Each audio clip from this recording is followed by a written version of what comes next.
Yeah.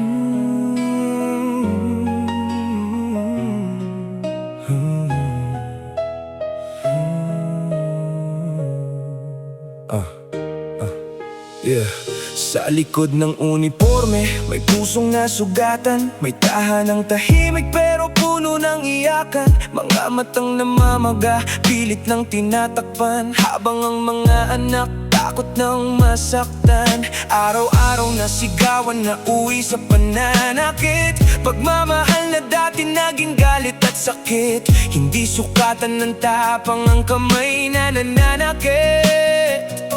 Ang tunay na matapang, marunong magbigil ng galit. Bawat luha ng babae may kwentong di masabi. At bawat sugat sa puso hindi kayang itago. Hindi sukat ng lakas ng pananakit, di dahilan ng galit para manakit. Ang tahanan ay dapat may pagmamahal, hindi takot sigawan at walang dangal. Kung mahal mo ang pamilya mo, ingatan mo, huwag durugin ang puso.